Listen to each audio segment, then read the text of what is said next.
It's been a really long time since I did an updated what's in my camera bag, like equipment style video.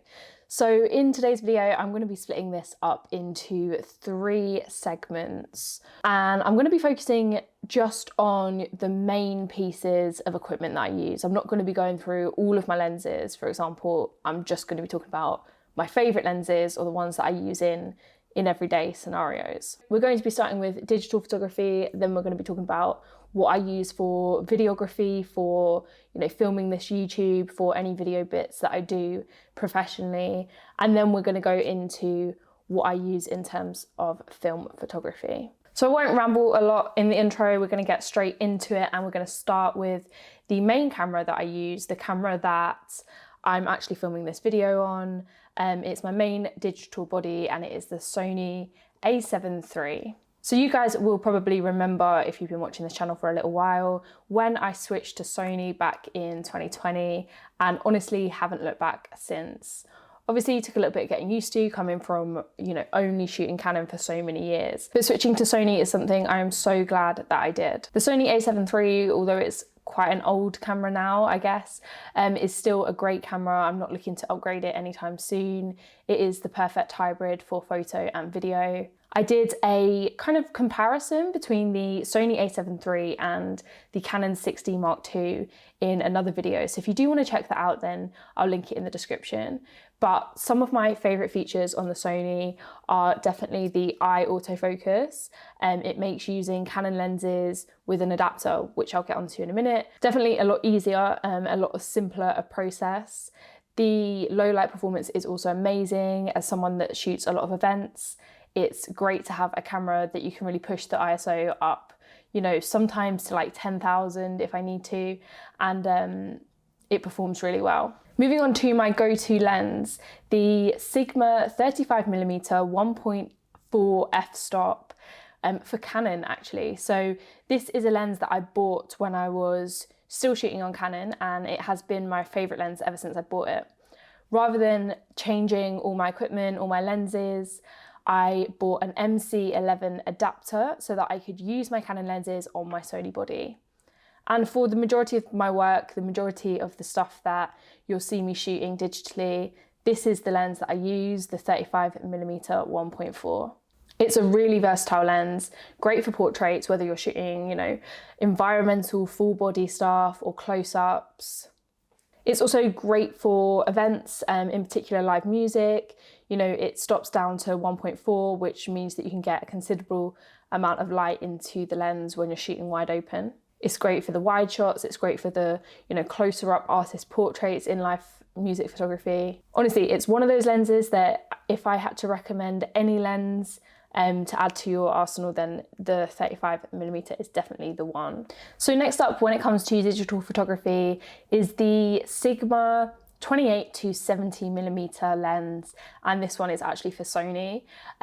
I don't have that many native Sony lenses, but this is my newest lens, and again, a really versatile choice. I had been after a zoom lens for quite a while, especially for my event work. It's a lot easier to have a zoom lens than it is to switch between 2 lenses all the time, or have to rely on having 2 bodies. Again, this lens is great for live music, to get those wide shots, to get those close-ups, to be able to zoom from when you're taking photos front of house, or if you're in the pit and you need to zoom in. It is a great lens. I find that I don't tend to need anything other than within that, focal range of 28 to 70 for most of my work. So it is a really good all-round lens. And although it's not as fast as the 35mm, it does stop down to 2.8, which is really great for events. You can still let in a lot of light. There's also great autofocus on this lens, which, because I'm using the adapter with the Sigma 35, I can't always rely on the autofocus,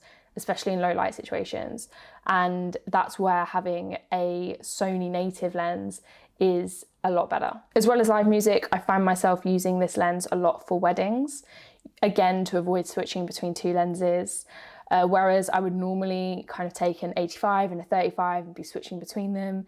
This way I can just kind of stick with one camera, one lens, and really just focus on what I'm using, rather than having to worry about switching between cameras. It's also really good for family shots because the 35 can sometimes not be wide enough for those really big groups. And again, autofocus is a lifesaver here, especially in ceremonies. So next up, we're talking about video, and you guys will probably know that video isn't a massive part of my practice, but it is a part of my practice nevertheless. Obviously, I have YouTube and Skillshare, so I do a lot of videos like this where I'm talking to the camera, and this kit is the same that I use for my YouTube as it is that I use for my video work for clients. So again, it's the Sony a7 III that I'm using for video. And one of the reasons back in 2020 that I switched to the Sony was because I wanted a really good or a decent hybrid camera so that I could shoot both video and photo. Previously, you'll probably remember I was lugging a Lumix S1 and a Canon 6D Mark II everywhere, so I could do both. And this way I can just take one camera body and everything is all good. It's also much lighter than the Lumix S1. So that is the main reason that I have this camera for both stills and video. The main lens at the moment that I'm using for video is again the Sigma 28-70. That focal range, just like with photo, is I find that I don't need anything, you know, a bigger range. It's good for wide stuff, it's good for close-ups, and again, autofocus is spot on. In terms of audio, I've tested a lot of mics, and I really do like Rode mics, you know, whether it's on-camera mics or not. At the moment, my favorite mic is what I'm using right now, and it's the Rode wireless mics. You can use this without the lapel mic. You can just unplug it and it will still work the same. But I choose to use the lapel because you'll have seen in other videos when I've just had this clipped on, it looks really clunky and it's just nicer. But yeah, it can clip onto you really easily. And then the transmitter goes onto your camera. And at the moment for audio, this is my favorite setup. It's good for interview style stuff. It's good for anything where the subject needs to be talking to the camera. I use it for all of my videos where I'm doing behind the scenes and stuff. I just plug the lapel mic on me and then the transmitter is on the camera that's filming. Sticking to the theme of audio, in terms of music for video, I use Epidemic Sounds, which you guys will probably be quite familiar with. It's, you know, very similar to Artlist and all those other sites where you can pay a subscription and get access to loads of different music. I have the commercial plan, so I use it for both my YouTube and I also use it for commercial projects. I'll put a referral link in the description if you do want to check it out. Next up, I'm going to be talking about a monitor that I was very kindly sent by Portkeys.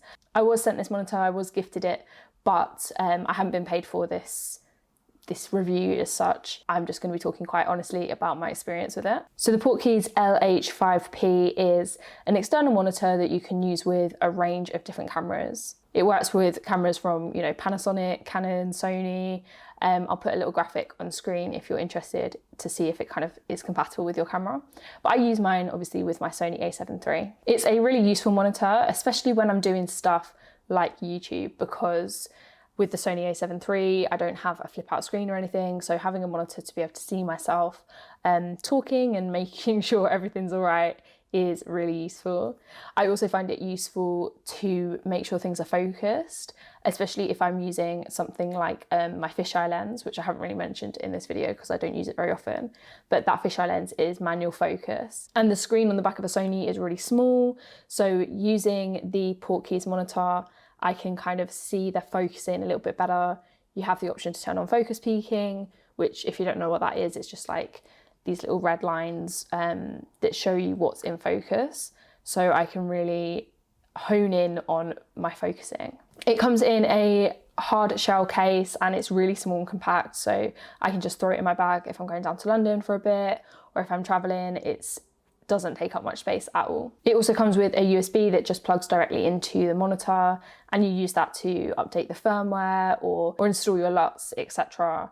And it also comes with some pre-installed LUTs, so you can use them straight away. One of the things I really like about this monitor is that you can control your camera wirelessly. So I can use the touchscreen to change my aperture, change my ISO, change my shutter speed, change my focus point on my Sony without having to, you know, turn my camera around and switch the back or whatever. And that is wirelessly. However, with the Sony at least, to be able to view what you see through the camera, you need to connect it with an HDMI cable. So whilst you can control it wirelessly, I don't believe that you can still view the image wirelessly. You still need to use an HDMI cable, but they tend to be pretty long, which is useful. I will link the specific cable in the description that I use, but it's essentially an HDMI to HDMI mini cable. The monitor has a cooling system in it so that it doesn't overheat, and that is essentially a fan. So you can set that fan to low, medium and high, and the great thing about it is that it's literally silent when it's on low, like you can't hear the fan at all. But I would say that it does overheat or get hot quite quickly when it's on low, and as soon as you put it up into medium or high, it's quite noisy. So that's just something to think about. I tend to put it into medium and high when I'm not using it, or if I'm like just changing things on the monitor or on the camera, setting things up, and then switch it to low when I'm actually filming, if I'm using the audio from the footage. In terms of powering up the monitor, I use rechargeable RZ67 that is a mouthful, batteries to power the monitor. It uses one battery that slots into the back, and I bought two with a dual charger, which I'll link in the description if you're interested in buying one of those to go with the monitor. But it is good to have that dual charger, because not only can one battery be charging whilst you're using another, but you can charge both of them the night before or just before your shoot or whatever, so that you don't have to rely on charging on shoot. In terms of usability, it's really simple to use. You just swipe through and go through the menus that way. But I do tend to forget which page like everything's on. But I think that's just getting used to it. Like, you know, if you shoot Sony, the menus are very complex and you never remember where everything is, but you will get used to it after a little while, knowing where everything is. You can also set custom buttons at the top to make it really easy if there is a specific tool that you're going to be using often. I will link the monitor in the description if you do want to check it out. It is a really handy little tool, and I definitely recommend it to anyone that's either into videography or that runs a YouTube channel like this, especially if you're using something like a Sony that doesn't have an articulating screen. So moving on to film photography, you guys will probably know that I mostly shoot medium format film, and that my main camera at the moment is the Mamiya RZ67. It's a 6x7 medium format camera, and it's what I use for basically all of my film portraits. I use it with the 110mm Sekor C 2.8 lens, which is a really great lens. You know, the fact that it opens up to 2.8 on medium format gives you a great depth of field. It's a really sharp lens. Mine's got a little bit of haze in it, but I don't tend to see that affecting the image quality too often. It is a really tight lens, and because of that, it can be difficult to use in a confined setting, some studio spaces, and it's not always amazing for like environmental portraits because you've got to go really far back, but it's great for close-ups. And because it's a bellow system, you can focus really tightly and really close up in your portraits. In terms of my other medium format camera, I did a full review on this camera recently on the channel, so I'll link that in the description, but it is the Fuji GA645, a great medium format point and shoot camera, which you can also use manually. And I mostly use this for travel content, street content, anything that I don't really want to have to faff about when I'm, you know, carrying the Mamiya, focusing manually. It's a really big camera, the Mamiya, so having a Fuji GA645 is a great alternative. And as the name suggests, it's a 6x4.5 camera, so the negatives are smaller than that on the Mamiya RZ67, which again with the name shoots 6x7. But I don't find that to be an issue. It's definitely still enough detail within the negatives. And then coming into 35mm film photography, I mostly shoot 35mm on a Canon EOS 500. It's not very often that I use anything else unless it's a point and shoot that I take to an event or just to take as like an everyday carry around. But the great thing about the Canon EOS 500 is that it can use Canon digital lenses. So all of my lenses that I previously had for my Canon digital cameras, I can use on the Canon EOS 500. And again, it performs a lot like a DSLR. So if you're new to film, it's a really nice kind of like segue, is that the right word, into film photography, because it just feels like you're using a DSLR, but you can't see the photo afterwards, basically. And in terms of lenses on the Canon EOS 500, I mainly use the 50mm 1.8 for Canon, the Nifty 50. Spoken about that lens loads on this channel. I'm a huge advocate for it. It's a really cheap but great and versatile lens. It's actually the first lens that I ever bought other than the 18 to 55mm, which was the kit lens that came with my Canon EOS 650D, which was the first body that I ever got. So yeah, the Nifty 50 tends to be the lens that sits on my camera for most of the time when it comes to 35mm photography. However, I can and I do use the 35mm Sigma lens on the Canon EOS 500 II. One thing I will say about this camera though is that the autofocus isn't always great. You don't have that many options in terms of focusing, so it misses focus quite a lot. But as quite a casual camera, I really enjoy it.